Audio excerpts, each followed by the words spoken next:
Okay, well, let's resume. Now, I changed something up a little bit here, which is I pulled out this old handout because I think it's really important that you have this in front of you every day. I put a stars by the two most important things, but really it's what's on screen right now. If you can do this, you're going to do well. And all this class is doing this over and over and over and over again for weeks and weeks and weeks and weeks.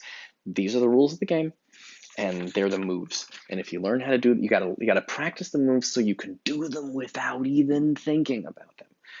Right now, when you do them, you're probably gonna have the piece of you're gonna be like, I don't even know what to say in the comments or on the discussion boards or whatever, and you're gonna blank. You're gonna be like, I don't know what to do. You get the piece of paper out and you quote something, and it'll tell you what to do. Quote it, put the quote in your own words, give an example. How much do you agree or disagree? What are your reasons for agreeing, disagreeing? What are your examples?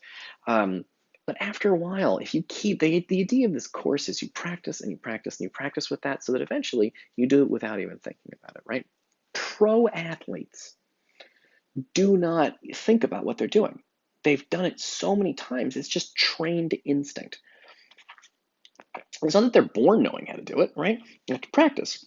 But it's also not like they're thinking about it either. They're not sitting there being like, I wonder if I should pass the ball to this person. Well, I can think of several reasons why I should. It doesn't work like that. It's trained instinct.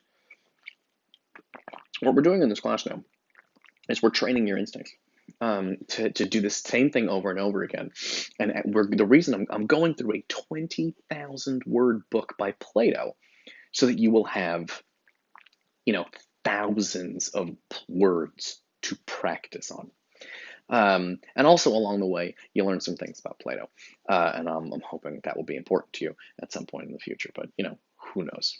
All right. The other thing I got to tell you too, because this is a little bit depressing and will upset some of you, but you remember that Phaedrus was reading a speech by Lysias um, about how it's better to marry someone who doesn't love you rather than someone who does. If you take a look at page 3, you can see the problem we're in now. Look at the size of that.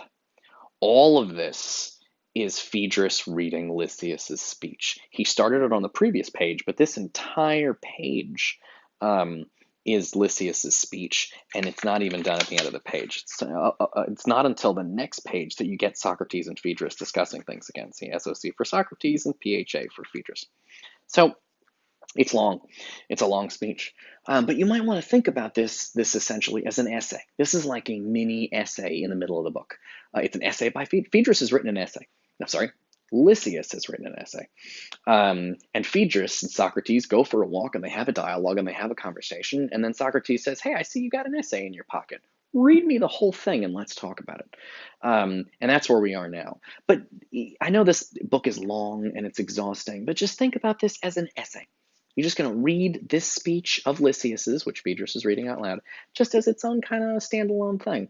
But I hope you'll see that Lysias is doing some of the same things I ask you to do, which is make an argument, give an example, have reasons, back up your reasons, have more than one reason. Notice also something Lysias does is every time he says something, he says his argument, right? His point is that it's better to marry someone who doesn't love you rather than someone who does. And every time he has a reason, he does two things.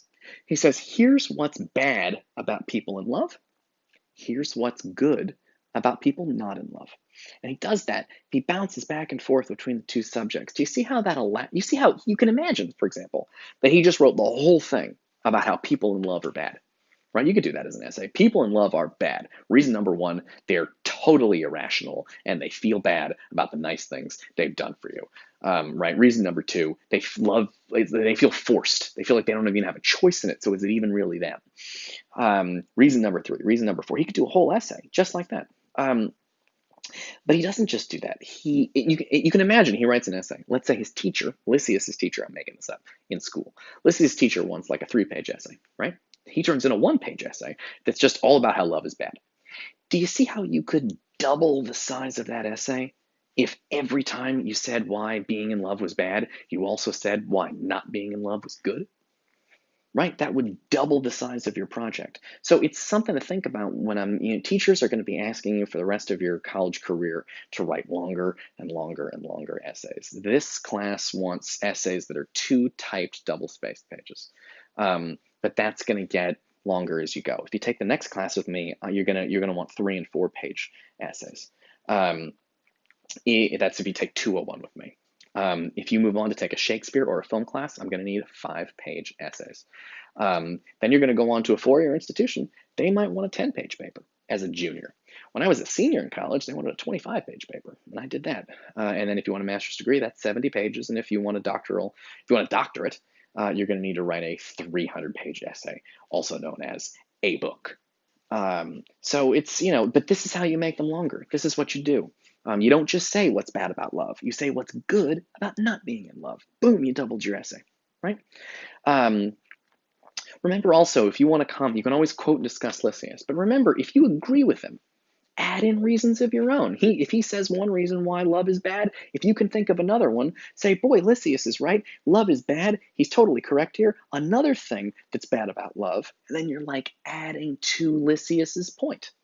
Or you can disagree with Lysias and you can say, I think this he says this, he gives this reason, he gives this example, or you can give him examples to explain what the hell he's talking about, and then you can say, this guy is wrong. Let me tell you why.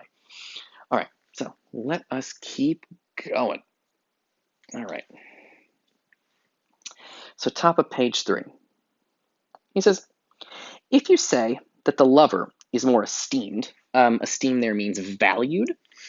You actually know this word. It's being used in a strange way, but if you say that the lover is more esteemed, esteem is value. Most of my students know the word esteem from self-esteem because it means to value yourself. If you look up esteem in the dictionary, it has to do with value. If you say that the lover is more to be esteemed because his love is thought to be, if you say that the lover is more to be esteemed because his love is thought to be greater, for he is willing to stay and do what is hateful to other men in order to please his beloved. And of course, beloved is the person that they're in love with. If you say the lover is more esteemed because his love is thought to be greater, for he is willing to say and do what is hateful to other men in order to please his beloved. That, if true, is only a proof that he will prefer any future love to his present, and will injure his old love at the pleasure of the new. That's an interesting point. And you can see what he did here. When he makes his second big point, because his first thing was about the irrationality of love. But you can see he starts a new paragraph here. This is a new paragraph, and he's making another argument. This is another reason why being in love is bad. And he says it in a way that you wouldn't say it. He says, if you say that the lover is more to be esteemed because his love is thought to be greater, for he is willing to stay and do what is hateful to other men in order to please his beloved. That, if true, is only a proof that he will prefer any future love to his present and will injure his old love at the pleasure of the new. So he says, listen, you may think that love is better than non-love. And by the way, for non-love, I would say friendship. He says the lover and the non-lover. But I wouldn't put it like that. I'd put the person who's in love with you versus just a friend. So one way to think about this, to translate it into modern day terms, is to think about, is it better to marry someone who is passionately in love with you or someone who's just a really good friend? So that's one way to kind of translate this. But he says that the thing about, people will say love is better because it's greater, it's more powerful, right? He says that love is thought to be greater because people will do anything for love. They'll say what is hateful to other men in order to please his beloved, because people in love, it's such a powerful emotion. They'll do things even if everybody's yelling at them not to. If you know Romeo and Juliet, for example, which is a play that I teach, and you can take that class with me later. But in Romeo and Juliet, they fall in love and they defy their family. They run away from their families and reject their families. That's powerful. It's powerful, powerful love.